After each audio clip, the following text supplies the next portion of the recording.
All righty, folks. Like I said in video number one, I have had enough doom. We are not talking World War III. We are not talking port strikes. We are not talking recession. We are not talking presidential election. We are actually talking how high school seniors, 17 or 18-year-olds, can retire by 25. Anna, let's bring some hope, joy to the world. Let's get some some 18-year-olds retired by 25. What is one thing you would tell a high school senior today so they could be retired by 25? Ladies first.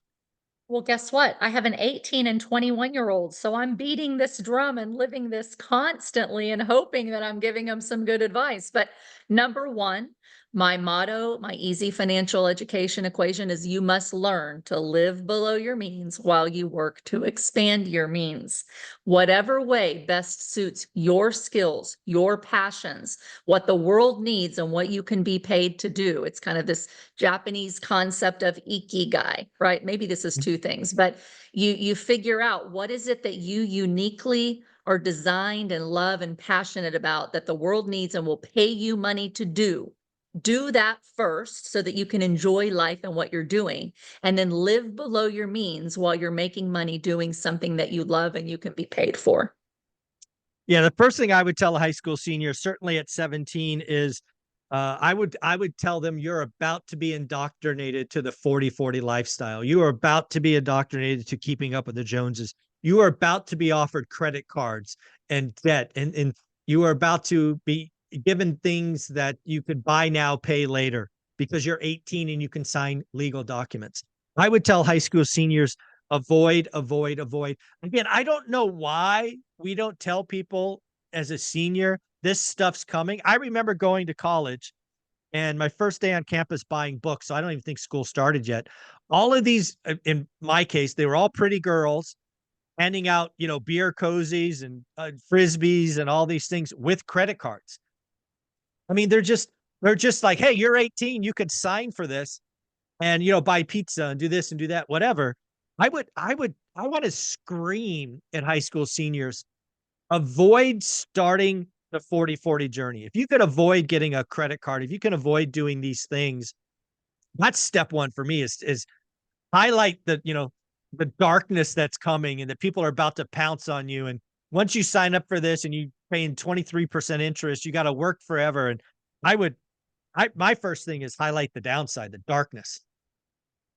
Yeah, for sure. And I do, in fairness, I've encouraged both of my kids to get a credit card rather than using a debit card for two reasons. One, accounts being hacked and not wanting their bank account wiped out. But two, when they have that credit card, it is set up and I set them up to pay off the whole balance every single month. So it says whatever I've charged, it's coming out of my bank account every month so that they know this is only so that you can build credit and Mhm. safely buy things online, which they do all the time from the US, China, or wherever they're doing it.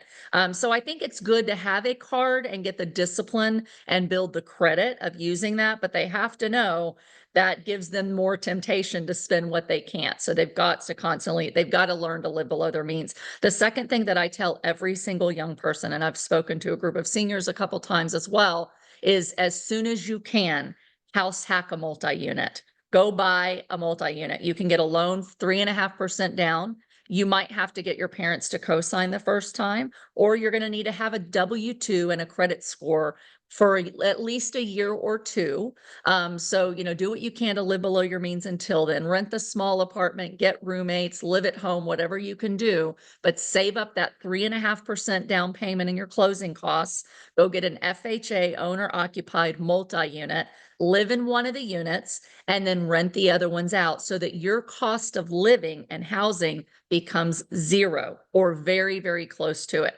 We've talked about on this show, I house hacked, took a big step back. It was the best thing I ever did because it helps you to get that first part of that equation right. You're living below your means and you have tenants that are paying for it.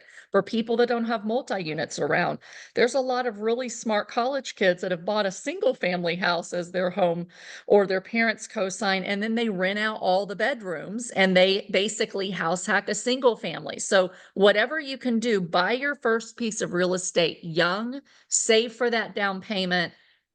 It will make your cost of living almost zero, which makes you technically financially free, even with a very low salary. Yeah. I would go one step further. If I'm really trying to paint a vision for a 25-year-old being financially free, not only do you got a house hack, call it a fourplex, but I would tell you between 18 and 25, I want you to house hack 3 times. I Yeah, want you to be on that third house hack at 25, because then again, you're not only living for free, but now you have positive cash flow from 2 other buildings, right? 2 other 4 units. And that will help you go forward. You'll have appreciation, in the first one for 4 years, you have appreciation in the second one for 2 years, and going forward. This game of wealth creation is pretty simple, right? I always tell people inflation's a feature, not a bug. Don't hate the player, hate the game. You can fight all this madness, but you have to own assets. Ryan Sullivan from CNBC said the other day something I said for the last 2 years. What we are seeing in the US economy today is asset owners are winning, asset renters are losing. You can hate it all you want, but become an asset owner. And if you're 18 and you want to be done by 25, try to become an asset owner of your third house hack would be the goal I would tell them to strive for. absolutely. And I actually do that exact same thing with my children. I'm like, all you got to do is live in it for a year. You have to attest it, live in it for a year, and then save up enough down payment for the next one. And if you go from like a quad to then a triplex to then a duplex to then a single, you're not going to get a lot of questions because you're saying, I'm moving from my current, owner OC multi-unit to a bigger one, because that's Yeah. important. If you start with a single, they may not believe you and give you the loan for the double or the quad. So start with a quad, go to a triplex, go to a duplex, whatnot. And it's actually pretty easy to do. And the other thing is to have confidence in yourself, but know that you need a team around you to support you in order to do that. It's kind of scary when kids are just coming out of school. Mm, Most of them haven't been taught by parents or school, really, even a personal finance class, how to budget. They're overwhelmed with, how am I going to be a landlord while I'm going to med school or whatever it is while I'm working my full-time job. When you first get properties, don't try to property manage them on their own. And we could have a whole debate about that, but I can just tell you, having young adults who are like, I want to focus on my career right now. I don't want to have to be a landlord, and I might want to live out of state. I don't want to have to do that. All their I don't want tos, or I don't know hows, or I don't have the skills or the time, is a mind block to them to not want to do it. When you buy your first one, if you're buying it right and you're listening to you and I, Michael, on how do you buy a property that actually cash flows, you build in the property management fee and you pay the best property management company in your area to manage those properties. They'll take 6 to 10%, and that's just a cost of doing the business. Then you own them really passively. You can even do that with the ones that you house hack if you want to, so that you don't let the lack of knowledge or skills slow you down from your goals. Eventually, if you decide you want to, manage your own properties, you can, but surround yourself with the people that are going to give you the confidence to be able to do it, and then professionals on your team that can make it easier for you. love that. Love that. The another thing I would tell a high school senior is college is not required. Right. One of the things that I was raised to believe, that what college was required. It was the key to my financial future. Now, again, I'm not totally against college. I think if you have a plan, a return on investment for both the time and money, and there is a plan, go nuts. You do you. But I think there's a lot of people in my generation who got into college without a passion, without a focus, bounced around, got a general degree, and now regret that because of all the debt that's piled up. I would tell people specifically today, we are seeing a huge shift in the trades. We are seeing more and more folks like in my Rolodex for my market of Fresno, California. I just looked at this the other day. I have the average age of the trades that I work with, like my number one, my number two, my number three person, is 54 years old. Right? Some of these folks are 60 something. Again, we have a huge gap in the trades. And again, the trades are, kind of recessionary. They're inflation adjusted. You can make 6 figures in your 20s. Don't poo poo the trades. They may be the right thing. And again, think about coming out of school, going to become a trades, working with someone, apprentice, I think they call it, versus, hey, I'm going to go to school. I'm going to do the 5-year plan. I'm going to come out with, $80,000 in debt and no appreciable skill sets, there's nothing wrong with the trades. And again, if you want to be done by 25, you probably aren't going to college, right? Because again, you lose those 4 years of skill building. You might, right? If you house hack and do college roommate stuff. But again, I think being done by 25 probably means you didn't go to college. And that's okay if that's what you, if you have a plan. Yeah, and there are kids like my son who, went to college. He's almost done. Can you believe he's a senior now, getting his Gosh. finance degree, but he's doing real estate related things on the side. So he's got a side hustle. He's selling insurance and making money to invest in real estate. So there's ways to do it, right? But here's I would say the next thing is to really take a chance on you. You've got to believe in yourself and take a chance. When you're young, especially if you're not married yet, I tell my kids, don't get distracted by trying to fall in love and meet the person and get married yet if you're not ready, right? Most males, Michael, brains are not fully developed biologically till they're 25 years old. Yet it's I'm over 50 and I'm not sure mine's developed yet, but that's okay. well, I say that about my husband too, and he's 55. But really and truly, like we're asking kids to make decisions before their brains are fully developed on what do you want to do with the rest of your life, and then they get distracted by all the hormones and the opposite sex, and then they get derailed, and their partner may not think things the way that they do. It's like in the beginning, bet on you and Mhm. growing and becoming the person that you want to be and creating the life that you want. Put it down on paper, right? So I tell my kids, like, there's so much in this, right? But bet on you, take a chance on you, and create the life that you want to live on paper today. And then take those baby step chances on yourself. If this is what I want, financial freedom by 25, I'm going to take the chance to put myself out there, bet on me, and take risks that other people might not do. They might think I'm weird. They might think I'm stupid. I'm going against the flow, going against what everybody else is taught to do. But take a chance on you. You can't do that till you get the confidence to know this is what I think I want in life. Write it down, do a vision board, whatever you have to, that this is the life I want to create for myself. And then you reverse engineer. Now, in order for me to do that, I got to take a leap of faith and believe in myself and take a chance on myself to take the first step. And for some, that may be the house hacking. For some, it might be the trade. For some, it might be the college degree. That's a first step. Then the next thing is, okay, now it's the next step is I've got to take some of my money, set it aside to invest. Then the next step's going to be I'm going to live below my means, right? So take those chances, but it all starts with you've got to have a vision for your life. Figure that out. You don't have to have it perfectly figured out, but figure it out and then bet on yourself. Invest in yourself more than you invest in time with an employer, right? Be a good employee, but are you spending as much time investing in you and your growth and your vision as you are studying or working your full-time job? Most people aren't. They're mindlessly living, going out and partying with their friends or whatever it is after work, watching, binge watching their TVs. Like, are you investing your time in yourself? Are you betting Mm. on you? You should. Yeah. Yeah, the next thing I would tell a high school senior today, and I say this a lot, really to all different ages, but especially high school seniors, you're going to have to fire your friends. Kind of to your point, right? If you're going to go after this journey to be financially free and retired by 25, or at least have the ability to retire at 25, you got to get in new rooms, got to get around new people. It's very unlikely that one, let alone several of your friends, are going to want to do what's required. Takes sacrifice. It takes discipline. It takes being the odd person of the group. Just know that going in. Graduate high school, collect your diploma, go get new friends, fire your friends, get in new networks. Um, and again, like we go to our REI meetups, you and I, we go to different financial things all the time. And, you're under 50, I'm over 50. Our average age is 50.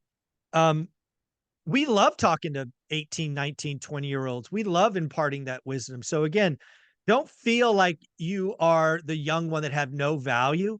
Just by getting in rooms with people that are decades ahead of you, they will want to put their arms around you because they want you to win. They want to look at you and see you retired at 25 because I didn't do it till 45. If I can Yeah. help somebody get there 2 decades earlier, that's amazing. But yeah, you are certainly gonna have to fire your friends as a high school senior if you're gonna wanna be free at 25. Right, absolutely. And another one that I would say is, get uncomfortable being afraid and take the Mm. risk anyway. Because I can tell you, anytime you haven't done something, you're going to be afraid of failure. You're going to be afraid, I'm going to fail. I'm going to look stupid. I'm going to lose money, right? But if you don't face your fears and say, okay, am I more afraid of failure or and how people might think of me? And this is really important for people in that 18 to young 20 age. It's all about who likes me and am I good enough, right? You've got to have enough confidence in yourself that you can say, I am afraid, but I have the courage to invest in me and to take that risk. And so face your fears. Don't be afraid of what other people think. You might be afraid of what could happen. What I like to do is say, okay, I know I'm going to fail, but I'm going to fail forward. Like I'm afraid that I might fail. The likelihood is I am going to fail a little bit because I haven't done this before. And so it's normal to go for something you haven't done, to not know what you don't know, to make some mistakes that are going to cost you some time, some friends, and some money. But be okay with that. Let making mistakes and failing be a normal part of your growth and understand that it is normal and it will make you stronger. Once you're willing to make mistakes, right? The first time I flipped a house, I'll remember I was afraid. I'm like, I was a professional. I knew about money. I had sold mortgages at the bank. I like decorations. I thought, how hard can it be? I was a little afraid I'd lose money. And guess what? I lost a year of my life and 10 grand on that first flip. My husband was like, no knock on him, but we're never doing that again. And I Yeah. was like, I'm doing it again. I learned lessons. I know next time I'm going to make 40 grand instead of losing 10, right? But if I hadn't failed and realized the failure wasn't as bad as I thought it could be, it didn't end. Like failure's only, fatal if it's final, if you don't do it again, right? But let yourself fail. That's how you learn. It's your best teacher. And it builds the confidence that I got through it. It wasn't as bad as I thought, and I'm going to do it again. Until you get comfortable with being willing to take risks and willing to fail, you will not move forward. So it's really important. Yeah.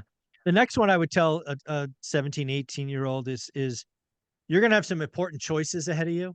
The one that I want you to think about is trying to control or minimize what I call your monthly nut. After being interviewed by the Iced Coffee Hour, those Gen Z, I now know that monthly nut is not a common vernacular in the younger age. So I'll say it this way: your fixed monthly expenses. If you're going to have choices, where do you live? Do you house hack? Do you what kind of car do you drive?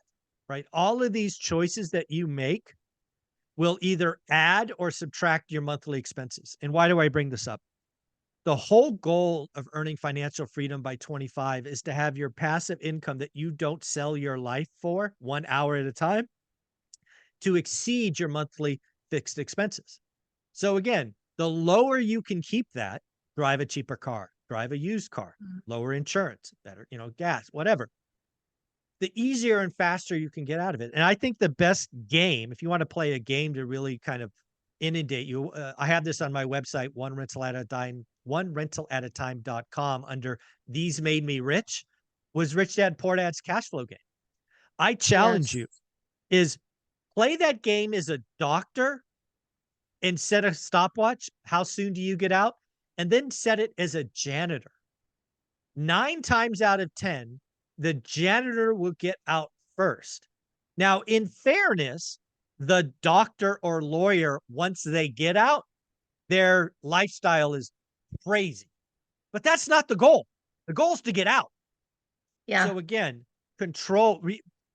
when you're 18 to 25, don't do the Hulus or Netflix or every additional monthly expense means it takes longer to get out. So think about Yes. those. What's the final one on that? Absolutely. I love that, by the way. I play cash flow with all my kids. I started them young with cash flow for kids, but it is such an eye-opening game and it will teach you so much about money. I would say the last thing, there have been lots of studies and surveys done following college kids to see who becomes successful. And it is not the person usually that made straight A's, that was always good at everything, that had the easy life, had everything given to them. It's the person that develops grit and resilience. It is the number one characteristics of successful people. If you can make up your mind at a young age that life is hard, I'm going to have a lot of hits. I'm going to be knocked down a zillion times. I'm going to be confused and hurt and afraid and scared and ill-equipped to handle what happens. But you have a mindset that says, like a buoy, resilience is like a buoy that gets pulled underwater and it bounces back up, and it gets pulled down and it bounces back up. You have to have a mindset. If there was only one thing you could remind yourself of, is that my ability to be successful really is determined by how quickly I choose to bounce back up and get through every single problem that comes. That I don't look at those as things that are going to destroy me or make me cower back or make me stop from creating that vision that I said to create at the beginning. You have a mindset from the beginning that this is going to be hard, but I am worth it and I am going to bounce back quickly.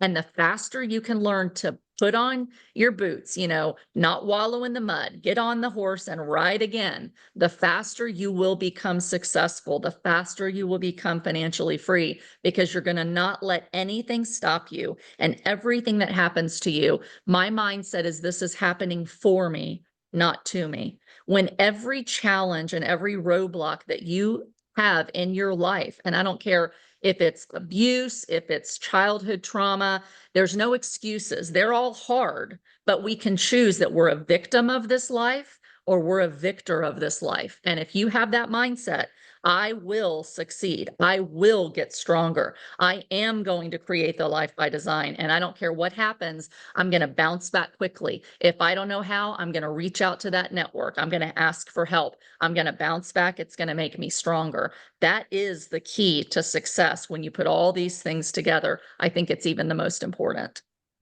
I love that. I couldn't figure out a better way to end. That is amazing. Where can they find you?